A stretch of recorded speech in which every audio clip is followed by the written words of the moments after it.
안녕하세요. 얼마 전에야 겨우 가슴을 짓눌러 온 마음의 짐을 내려놓은 60대 후반 여자입니다.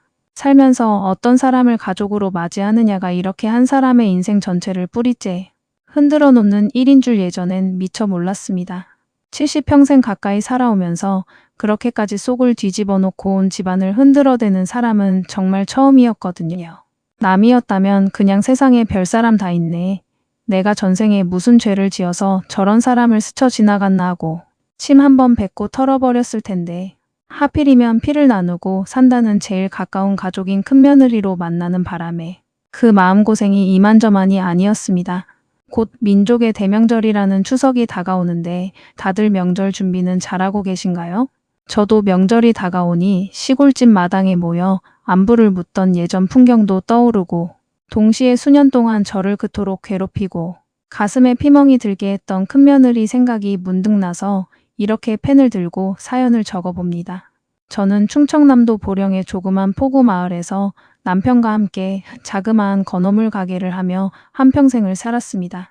새벽 4시만 되면 어두컴컴한 바닷바람을 맞으며 가게 문을 열고 오징어를 말리고 멸치 상자를 나르며 손님들과 몇백 원, 몇천 원 가지고 아웅다웅 씨름을 하면서 아들 둘의 막내딸까지 3남매를 키웠죠. 손가락 마디가 굵어지고 바닷물에 피부가 트고 갈라져도 그저 오늘 하루도 식구들 무사히 넘어가고 아이들 밥 한 그릇 따뜻하게 먹일 수 있음에 감사하며 소박하게 하루하루를 채워갔습니다. 제 남편 정호 씨는 동네에서도 소문이 자자할 정도로 알아주는 알뜰한 사람이었습니다.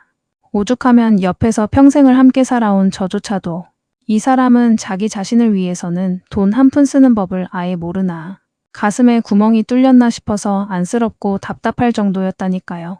구멍난 러닝셔츠를 몇 번이나 실로 꿰매 입고 한여름 찌는 듯한 더위에도 선풍기, 바람 한 번 아까워하며 부채질로 견디던 사람이었습니다. 그래도 그렇게 피땀 흘려 아끼고 쥐어짜서 모은 돈으로 3남매를 전부 서울에 있는 번듯한 대학까지 보내고 제 손으로 결혼까지 시켰습니다. 자식들 서로 우애도 깊고 부모 귀한 줄 아는 착하고 바른 아이들로 자라줘서 남편과 저는 그 고생을 하고도 우리가 평생 바닷바람 맞으며 살았어도 인생을 헛살지는 않았구나 하며 늘 뿌듯해했습니다. 동네 사람들 앞에서도 자식 농사만큼은 정말 잘 지었다고 가슴을 펴고 자부할 만했지요. 그렇게 반듯하고 착하게 잘 자란 아이들이니 당연히 인성 바르고 좋은 짝을 만날 거라 믿어 의심치 않았습니다. 그런데 큰아이가 데려온 사람은 지금 생각해도 도무지 이해가 잘 안 되는, 생각만 해도 가슴이 답답해지는 사람이었어요. 3남매 중 가장 먼저 결혼 이야기를 꺼낸 큰아이라 저희 부부의 기대와 설렘이 정말 컸습니다. 아들은 대학을 졸업하고 서울에 있는 회사에 취직해 착실하게 다니고 있었는데 같은 항공사에 다니는 동기 친구 소개로 만난 승무원이라고 하더군요. 이름은 다혜였습니다. 처음 보령 시골 집으로 인사하러 왔을 때는 얼굴도 훤칠하고 싹싹하게 잘 웃어서 저도 참 마음에 들어 했습니다. 어머님, 아버님, 멀리서 오느라 고생 많으셨죠? 태윤 씨한테 말씀 많이 들었어요 하면서 제 손을 꼭 잡는데 자식들 다 서울로 보내고 조용하고 적막하던 시골집에 오랜만에 맑은 웃음소리가 감돌았습니다. 남편도 기분이 어찌나 좋았는지 평소 안 마시던 약주까지 한 잔 기울이며 연신 허어 웃음을 지었습니다. 그런데 지금 돌이켜보면 그때부터 이상한 낌새가 아예 없었던 건 아니었습니다. 첫 인사를 오던 날 다혜는 남편 앞에서는 유독 눈웃음을 치며 살갑게 굴다가도 제가 잠깐 부엌에 과일을 가지러 나가 있는 사이 거실에서 아들한테 낮은 목소리로 이렇게 속삭이더군요. 그 나긋나긋하면서도 묘하게 계산적인 목소리가 부엌 문틈으로 톡 떨어졌습니다. 자기야, 아버님 나 명품 백 좋아하는 거 알지? 나중에 신혼집이나 예물 얘기할 때 잘 좀 다리 놓아줘. 시골에서 건어물 가게 오래 하셨으면 현금은 제법 모아두셨을 거 아니야. 그때는 그저 요즘 젊은 애들의 철없는 애교나 농담인 줄로만 알고 헛웃음을 치며 넘겼습니다. 하지만 그게 철없는 농담이 아니라 그 사람의 무서운 본심이자 본성이었다는 걸 저는 몇 년이나 지나 피눈물을 흘리고 나서야 깨닫게 됩니다. 상견례도 무탈하게 마치고 두 사람은 본격적으로 결혼 준비에 들어갔습니다. 제일 큰 문제는 역시 신혼집이었습니다. 아들이 서울에서 직장을 다녀보니 신혼집도 서울이나 경기 인근에 구해야 했는데 요즘 서울 집값이 보통 문제가 아니잖아요. 전세금만 해도 수억씩 하니 사회초년생인 아들 힘만으로는 턱없이 부족했습니다.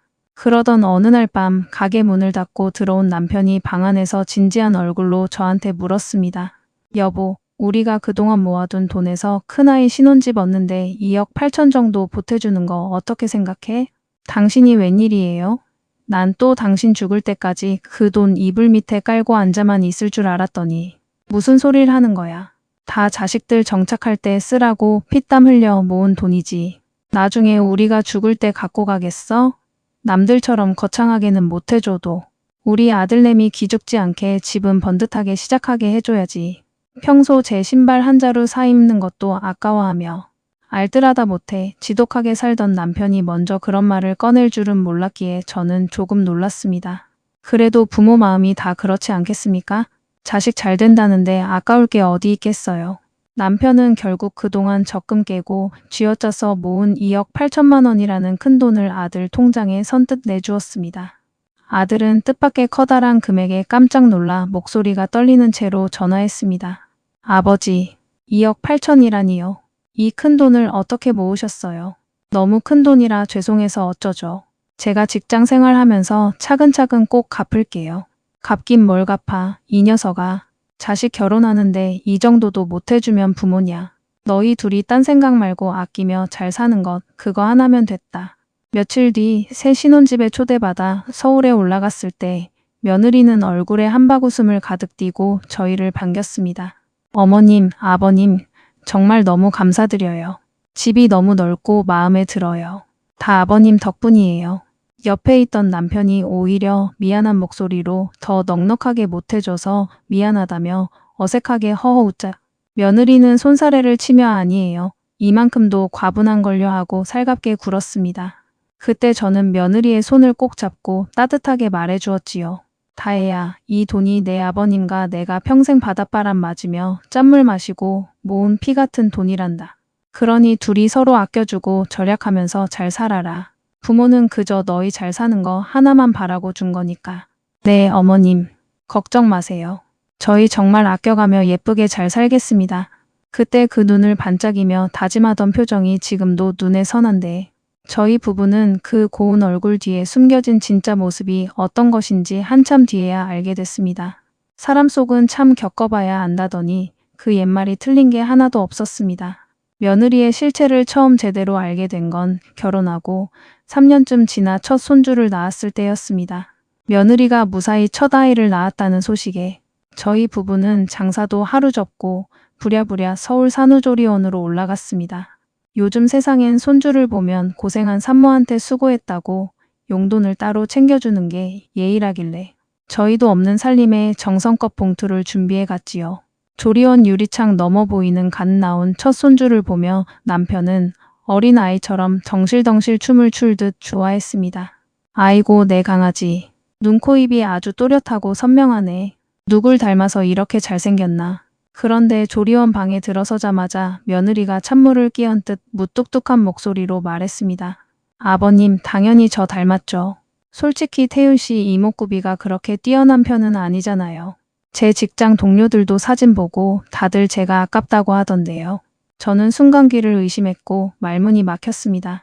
아무리 요즘 젊은 사람들이 솔직하다지만 시부모 앞에서 자기 남편 흉을, 그것도 자식을 키워준 부모 앞에서 그렇게 대놓고 격 떨어지게 할 줄은 몰랐거든요. 남편도 당황한 기색이 역력했지만 그래도 갓 출산해서 몸도 힘든 산모이니 그러려니 하고 허 웃으며 넘어갔습니다. 어색해진 분위기를 풀려는 듯 남편이 품에서 조심스럽게 봉투를 꺼내 건넸습니다. 애쓰느라 정말 고생 많았다. 이거 얼마 안 되지만 필요한 거 사서 써라. 며느리는 봉투를 받자마자 감사하다는 인사도 없이 그 자리에서 봉투를 벌려 손가락으로 돈을 착착 세어보더니 표정이 싹 굳어버렸습니다. 그러고는 톡 쏘아붙이듯 말하더군요. 아버님, 요즘 다른 집들은 첫 손주 낳으면 산모한테 150만 원은 기본으로 준다던데 겨우 20만 원이세요? 저는 명품 기저귀 가방이라도 하나 사주실 줄 알고 기대했는데요. 너무 황당하고 나 부끄러워서 제가 대꾸조차 못하고 서 있는데 옆에 있던 아들이 얼굴이 붉어져 버럭 화를 냈습니다. 당신 지금 뭐 하는 짓이야? 아버지가 시골에서 마음 써서 챙겨주신 건데 거기서 돈을 세고 그딴 소리가 나와? 왜 화를 내? 조리원 동기 엄마들은 다들 시댁에서 금일봉 받았다고 자랑하는데 나만 할 말이 없잖아. 창피해서 원. 그게 지금 시부모님 앞에서 할 소리냐고. 당장 사과드려. 며느리는 툴툴거리며 마지못해 죄송해요 하고 중얼거렸지만 저는 그날 처음으로 이 사람이 돈과 물질에 있어서만큼은 보통 사람과 생각이 완전히 다른 무서운 사람이라는 걸 실감했습니다. 그 무렵 둘째 아들도 결혼을 하게 되었는데 둘째 며느리 지수는 큰 며느리와는 정말 정반대의 사람이었습니다. 직장 생활을 하면서 차곡차곡 알뜰하게 돈을 모아온 사람이라 저희한테 손 벌릴 생각조차 하지 않았지요. 어머님, 아버님, 저희는 저희가 모은 돈에 대출 조금 받으면 충분히 집 구해요. 저희 걱정은 절대 하지 마세요. 허허허, 지수씨가 아주 우리 당신처럼 알뜰하고 야무지구나. 고맙다, 얘야. 둘째 며느리는 살림도 야무지게 하고 어른들한테 하는 언행도 늘 신중해서 저희 부부의 눈에는 늘 대견하고 예뻤습니다. 한 번은 둘째 며느리가 저희 집에 들러 제 손을 잡고 조용히 말한 적도 있었습니다. 어머님, 형님이 요즘 마음이 많이 예민하신 것 같아요. 혹시 서운한 말씀 하시더라도 어머님이 너무 마음에 담아두지 마시고 이해해 주세요. 당시엔 둘째가 그저 손 아래 동서로서 형님을 감싸주고 집안 우애를 지키려는 줄로만 알았습니다. 하지만 나중에 생각해보니 둘째는 이미 그때부터 큰며느리의 지나친 씀씀이와 아나무인 격인 언행을 눈치채고 저희 부부가 상처받지 않도록 미리 마음을 다독여 주려던 것이었습니다.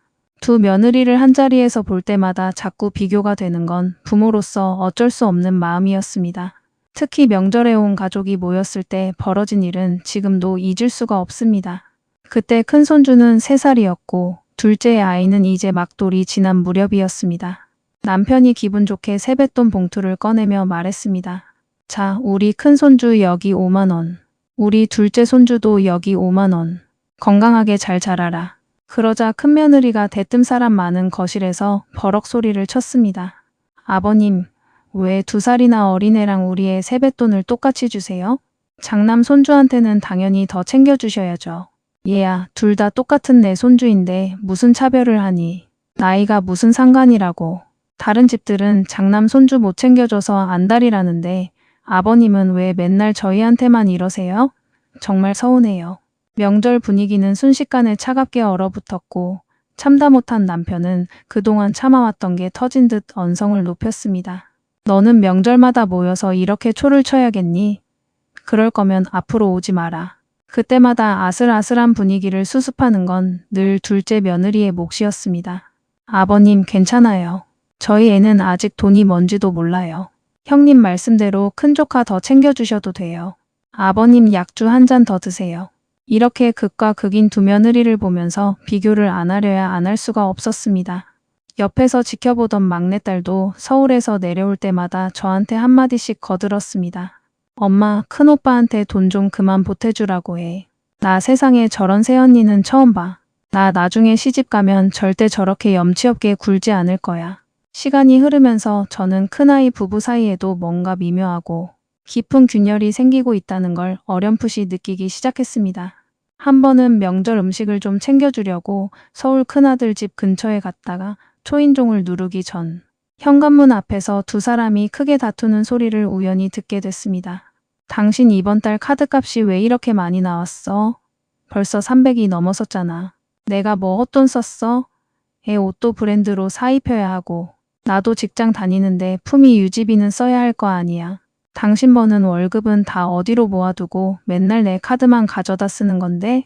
저는 괜히 중간에서 마음이 불편하고 서글퍼져서 가져온 반찬통만 문 앞에 두고 차마 배를 누르지 못한 채 그냥 발길을 돌렸습니다.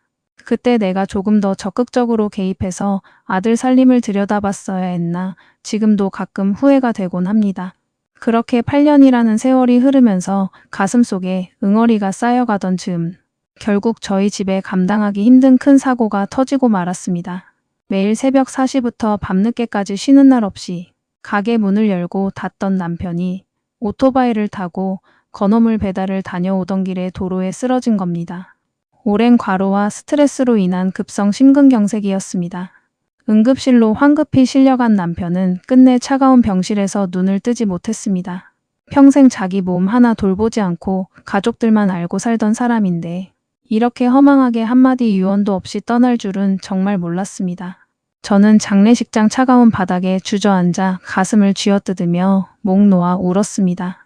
여보, 여보, 이렇게 가려고 그 고생을 했어? 나 혼자 두고 가면 나는 어떡하라고. 장례를 어떻게 치렀는지도 모르게 치르고 홀로 집에 돌아왔지만 집안 구석구석 남편의 손때 묻은 흔적이 그대로 남아있어 견디기가 힘들었습니다. 삼남매 모두 서울로 출가한 뒤라 저 혼자 그 덩그러니 큰 집에 남아있게 되었죠. 밤마다 잠을 이루지 못했고 꿈에는 남편이 자꾸 나타났습니다. 사고 나던 날 아침처럼 멀쩡하게 옷을 입고 출근 준비를 하는 모습으로요.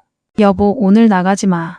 제발 오늘은 집에 있어. 꿈속에서 그렇게 애원하다가 젖은 눈물로 잠에서 깨는 날이 허다했습니다. 결국 몸도 마음도 완전히 망가져서 근처 병원에 영양제를 맞으러 입원까지 하게 됐습니다. 소식을 들은 큰아들이 깜짝 놀라 보령으로 달려왔더군요.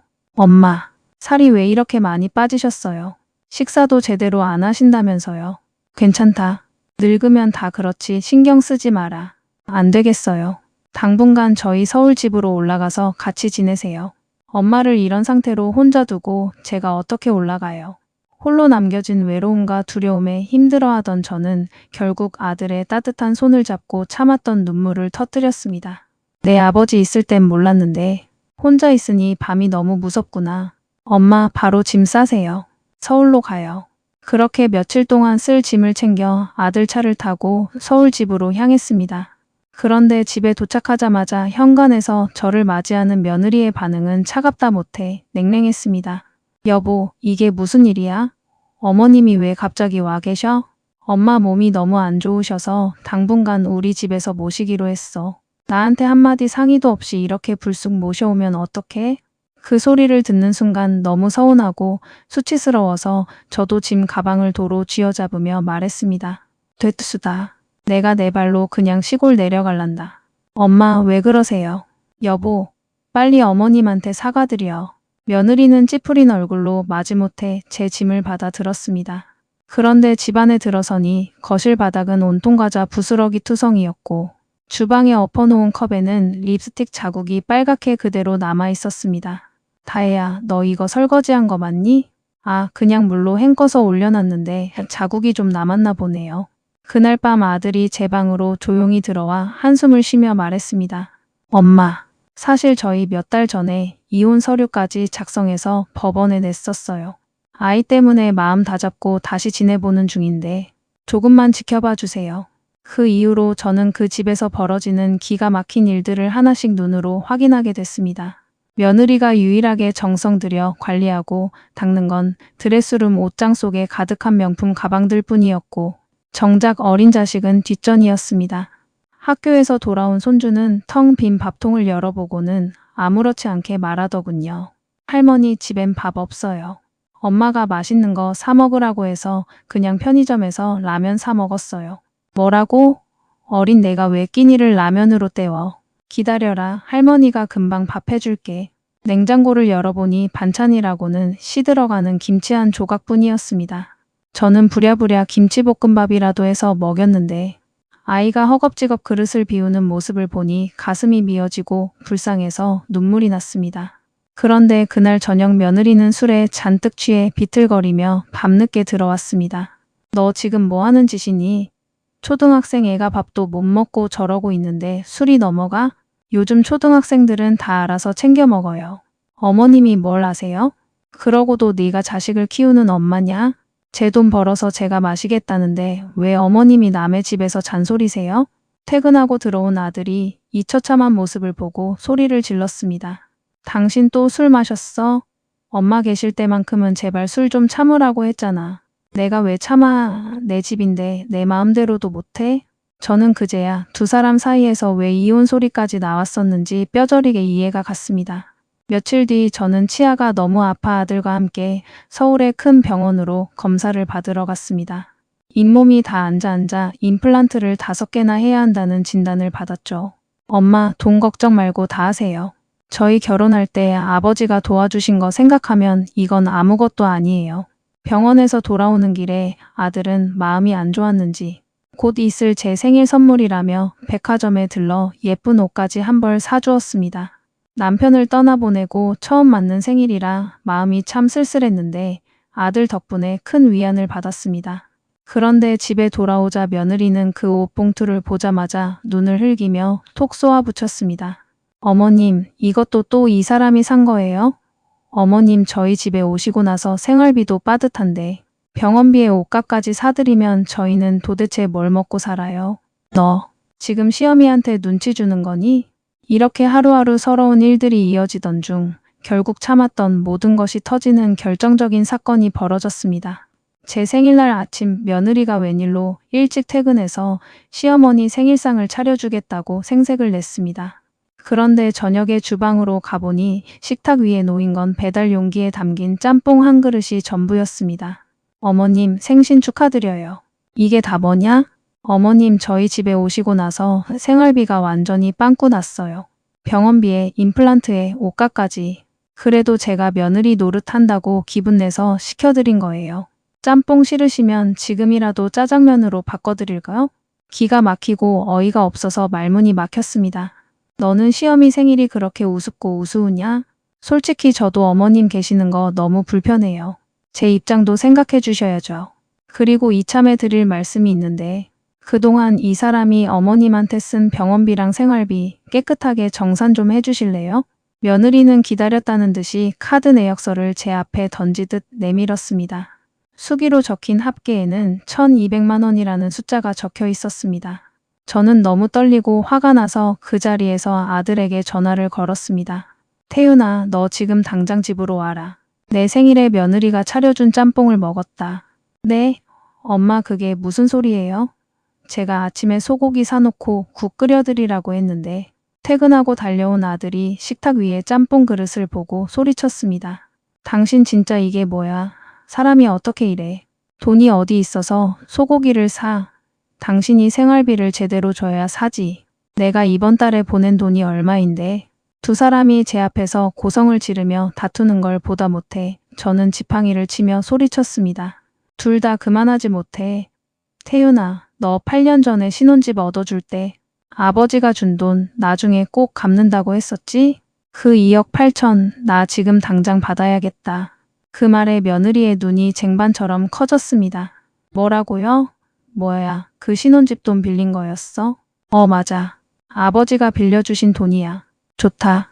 사위 내놓으면 너희가 나한테 썼다는 2,200만 원은 없던 걸로 해줄게. 대신 나는 너 다시는 며느리로 볼 생각 없다.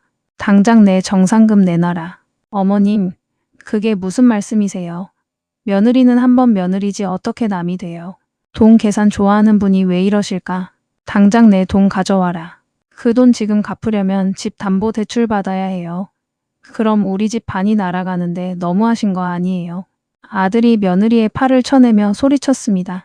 빼앗는 게 아니라 원래 부모님 돈 빌린 거 갚는 거야. 당신은 왜 이럴 때만 셈이 빨라. 지긋지긋한 싸움 소리에 저는 방으로 들어가 문을 잠가버렸고 다음날 아침 해가 뜨기도 전에 첫 차를 타고 보령 시골집으로 내려왔습니다. 내려가는 시외버스 안에서 아들에게 문자를 하나 남겼습니다. 태윤아, 어제는 내가 홧김에 한 소리였다. 집 담보 대출 같은 거 받지 말고 그 돈 신경 쓰지 마라. 그런데 얼마 뒤 아들에게서 떨리는 목소리로 전화가 왔습니다. 엄마, 통장에 돈 붙여드렸어요. 그 돈 엄마 노후자금으로 쓰세요. 저 오늘부로 이혼 소송 시작했습니다. 이번엔 절대로 유야무야 넘가지 않고 끝까지 갈 거예요. 통장을 확인해 보니 정말로 2억 8천만 원이라는 큰 돈이 찍혀 있었습니다. 그리고 며칠 뒤 뜻밖에도 며느리가 몰골이 초췌해진 채 보령 시골집까지 내려왔더군요. 어머님, 저 남편이랑 다시 잘해보고 싶어요. 제발 태윤 씨 마음 좀 돌려주세요. 어머님이 말려주셔야 해요. 웃기지 마라. 8년 동안 몇 번이나 내 자식 가슴을 흔들어 놓고 이제 와서 변호사까지 선임했다는데 아이를 봐서라도 어머님이 중재해 주셔야죠. 내가 왜 그래야 하니? 내 생일에 짬뽕 한 그릇 내밀며 1200만 원 정산해달라고 요구할 때부터 알아봤다. 당장 나가라. 눈물로 애원하는 며느리를 차갑게 문 밖으로 돌려보냈습니다. 나중에 아들을 통해 알고 보니 며느리는 그동안 술에 취해 들어오면 아들에게 폭언은 물론이고 손찌검까지 일삼았다고 하더군요. 참다 못한 아들이 결국 결단을 내리고 변호사를 선임했던 겁니다. 그리고 혹시라도 이혼 재산분할 때 부모님이 해준 집값이 며느리에게 떼일까봐 미리 대출을 받아 저에게 원금을 돌려준 거였습니다. 이혼 절차가 차근차근 마무리될 즈음 아들이 손주를 데리고 저희 시골 집에 내려와 며칠 머문 적이 있었습니다. 밤에 같이 이불을 덮고 자는데 손주가 제 품에 파고들며 조그만 목소리로 말하더군요. 할머니, 나는 엄마보다 할머니가 훨씬 더 좋아. 왜 우리 강아지? 할머니는 내가 학교 다녀오면 맨날 따뜻한 밥 챙겨주잖아. 저는 순간 눈물이 핑 돌아서 아무 말도 하지 못하고 그저 아이의 작은 머리를 오래도록 쓰다듬어 주었습니다. 이혼 후 손주는 오히려 마음이 편해졌는지 표정이 훨씬 밝아졌습니다. 주말마다 아들과 함께 보령에 내려오는데 그늘졌던 얼굴이 한결 편안해 보입니다. 반면 며느리는 이혼 후에도 아이를 찾아오거나 안부를 묻는 일이 거의 없다고 합니다. 참 씁쓸한 일이지요. 저는 아들이 은행 대출까지 받아서 보내왔던 2억 8천만 원을 다시 아들 통장에 돌려주었습니다. 대출 이자 나가며 힘들게 살게 하고 싶지 않았으니까요. 처음엔 극구 사양하던 아들도 제 강경한 뜻에 결국 돈을 받아갔습니다. 지난 추석에는 둘째 며느리가 먼저 따뜻한 목소리로 전화를 걸어왔습니다. 어머님, 이번 명절엔 저희가 보령으로 모시러 갈게요. 형님 일도 있었는데 어머님 혼자 외롭게 계시게 하고 싶지 않아요. 저희랑 같이 계셔요. 그 말이 얼마나 고맙고 눈물이 나던지 저는 한참 동안 아무 말도 못하고 전화기만 붙들고 울었습니다. 둘째 며느리는 처음 인사 왔을 때부터 지금까지 늘 변함없이 한결같고 진심 어린 사람이었습니다. 이런 따뜻한 며느리도 있다는 걸 알게 되니 지난 8년 동안 가슴에 얹혀있던 마음고생과 앙금이 조금은 위로받는 기분이었습니다. 돈이야 있다가도 없는 것이고 없다가도 다시 벌면 되는 것이지만 사람과 사람 사이의 신뢰는 한번 무너지면 다시 되돌리기가 참 어렵습니다. 부부 사이에 그리고 가족 사이에 정말 중요한 건 눈앞의 돈이나 물질이 아니라 서로에 대한 진실한 믿음이라는 걸 이번 일로 뼈저리게 느꼈습니다. 이번 추석엔 온 가족이 모이는 만큼 서로 연봉이 얼마니, 누구 집이 얼마나 더 받았니 하는 부질없는 숫자 이야기 대신 그동안 서로 어떻게 지냈는지 따뜻한 안부를 나누는 풍성한 명절이 되었으면 좋겠습니다. 이 사연을 통해 돈의 노예가 되어 사람을 잃으면 결국 모든 것이 파국을 맞는다는 슬픈 진리를 나누고 싶었습니다. 제 큰아들과 어린 손주가 이번 큰 시련을 계기로 앞으로 더 단단하고 행복해지길 바라며 여러분의 따뜻한 응원 부탁드립니다. 긴 글 읽어주셔서 감사합니다.